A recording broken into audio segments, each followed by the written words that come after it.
holding government accountable for how they spend our money. It's Illinois Watchdog Radio, watching the State House and cities across the state. Text the show at 217-215-2007. Here's Benjamin Yount.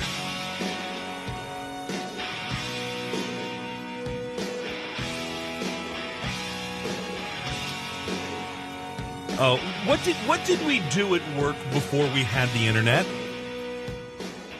What do we, and if you have a job where you don't get to look at the internet all day, how do you make it through the day? Maybe I just don't have enough work to do. Don't let the boss hear that. They'll give me more to do. Welcome to our numero dos of Illinois Watchdog Radio. There's the whistle. Now we can begin. I'm Benjamin Yount. Thanks so much for taking some time joining us. Big show, lots left to talk about. Amtrak, which if you have ever sat on the platform waiting, wishing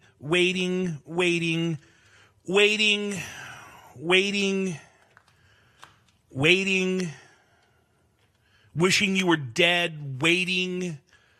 Finally, a train arrives. You will be amazed at the stones that somebody at Amtrak has to say, oh yeah, no, we are totally worth another $3.2 billion investment of your money. Yeah, we're having that conversation about a half hour away. Jump in on Illinois Watchdog Radio, whether you have found us through the radio or at our home for the live stream, IllinoisReview.com. You can watch us do the show. And when I say us, I mean the royal we, me, my three chins, my giant beard, and you. The text line, which is the best way to join the conversation, 217-215-2007. You can also find me on Twitter at Illinois Watchdog Radio, at ILWD Radio. Questions, comments, thoughts. You missed it when I was dancing. This is why you've got to check out the live stream. I will grind my axe with Amtrak coming up here about a half hour from now. But we start with the other big news. Illinois telling everyone in the state that there is now an Ebola quarantine. If you come back from the Ebola zone, Liberia, Sierra Leone, and Guinea, you are going to get a 3-week mandatory vacation at home, a staycation, an Ebola staycation. The governor announcing this just yesterday, saying, "All right, we've got to do something." Well, I made a decision, and I'm very supportive of my decision, that those who have been exposed to Ebola in a high-risk situation, where they've had direct contact with those who have had Ebola, that they will, if they arrive in Illinois, have a 21-day mandatory quarantine. It's already recommended that they voluntarily have such a 21-day period, but I feel in the interest of the public and public health, it will be mandatory. We're not asking, we're telling. And we're not telling, we're court ordering. I called down to the Illinois Department of Public Health, who is going to help run this. There is the sort of triangle offense here of Ebola quarantine. I wanted to get the process, and this is the process. But before we break down and we expose the teeth of this quarantine, I've got to ask, too little, too late? About damn time? Let me know. 217-215-2007. That's the text line here at Illinois Watchdog Radio. Jump in on the conversation. When you get back, and this is all according to the Illinois Department of Public Health, the governor never really explained how this works, what the process is, because what we want to know, okay, it's mandatory, and it's a home confinement. What, do you come by and board up my doors like you're locking a zombie inside the house? How does this work? What's the mechanism? Where are the teeth? What's the enforcement?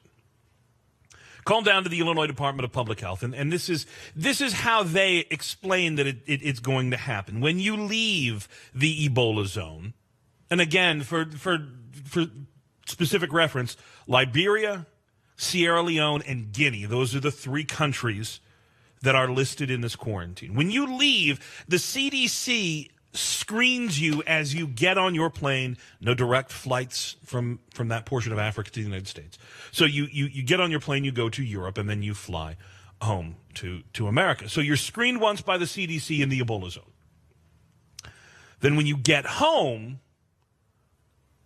O'Hare, I would hope, in St. Louis as well. But the CDC screens you again. Then they they take down your information. They contact your local health department, your county health department, if there are a few cities that still have a city health department.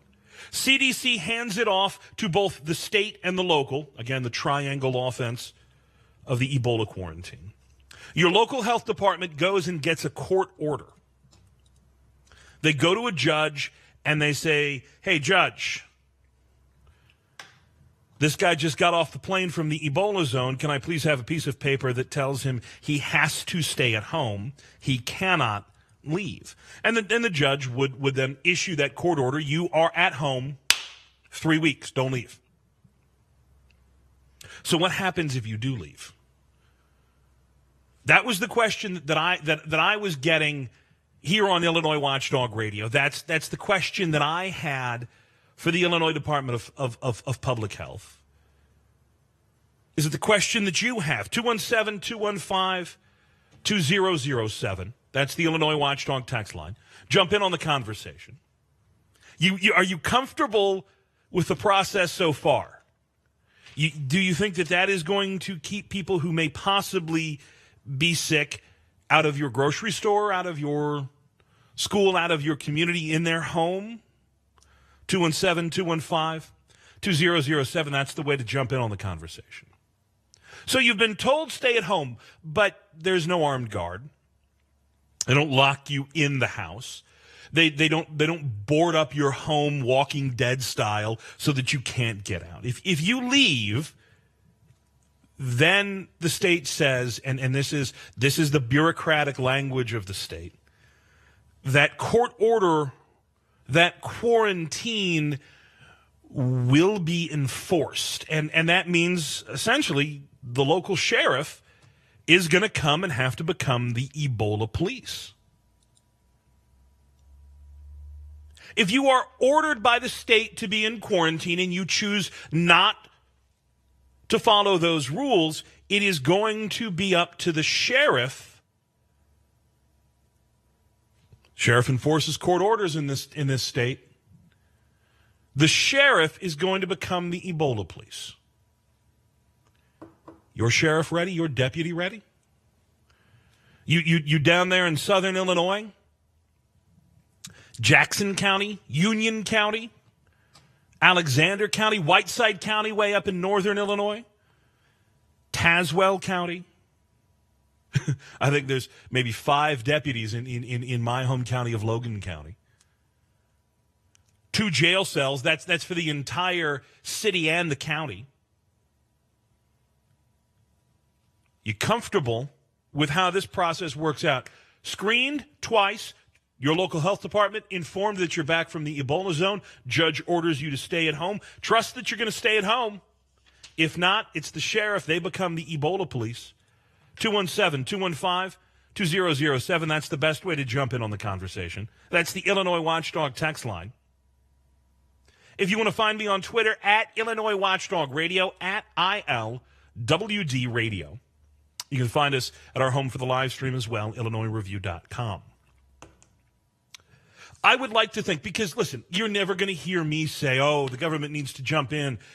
I think that this is better late than never. I think we should have had this weeks ago. Better late than never. I would like to think that people coming back from the Ebola zone are responsible enough that they wouldn't need to put other people in danger. That they would want to say, yeah, I made a choice to go to the Ebola zone and treat people as a doctor or whatever. Or I'm lucky enough to have gotten out of that area. I would like to think that people have the personal responsibility to say, I'm out, I'm free, I don't feel sick, but you know what? To make sure that my neighbors, my community, your kids, your wife who's a teacher at the school, to make sure that everybody feels safe, I'm going to be prudent. I'm going to choose to stay at home. I would like to think that would be enough, but not everybody has that sense of personal responsibility. I spend a lot of time here on Illinois Watchdog Radio talking about how small government is the answer to some of our problems. We don't need more and more government involvement. I would like to think that people are responsible enough to know that, hey, if you're coming back from the Ebola zone, you got to wait 21 days, because that's how, if day 22 and you're not sick, hey, guess what? You dodged the bullet. You're Ebola free. Congratulations. Good for you. I don't live in fear that I'm going to get Ebola. I don't walk around. I don't walk around thinking, oh no, oh, I can't go to the grocery store. Oh no. I'm not going to go to the high school basketball game. No. Ebola. I don't walk around in fear thinking that I'm going to get sick, but I do think that if you are coming back, if you are coming out of an area where you could be exposed to something that turns your guts into goo and kills you, then perhaps you have a responsibility to not have your choices negatively impact the rest of us. This is why we have DUI laws. You want to drink, go drink. Hey, knock yourself out. But when you get drunk and you get behind the wheel of a car, your decision to get drunk and then your dangerous decision to get into a car has now threatened anybody who you may come in contact with. I would like to think that you're responsible enough to know that if you go out and you drink, you don't jump behind the wheel of the car. I would like to think that you are responsible enough that if you go to the Ebola zone, you should be responsible enough to not come home and throw a, hey, I'm just back from Ebola zone party, let's all make out. There are a lot of people who are very, very concerned. And this ever changing, ever evolving government response. That's always been what's made me uncomfortable. Day one, you got nothing to worry about. Nothing to worry about. Come on, Chubbs, you're scaring people. Ben, you're fear-mongering. You're mongering fear. Please don't do that. Listen, there's no way anybody with Ebola is getting into this country. What, Dallas? Come on, man. It's just this one guy. It's not airborne. Nobody's going to catch it. Listen, it's not, what, 2 nurses? Well, listen, I mean, seriously, somebody has to Ebola on you in order for you to get, wait, they're testing the plane and everybody who's on the plane and the bridal shop and the strippers and the cruise ship.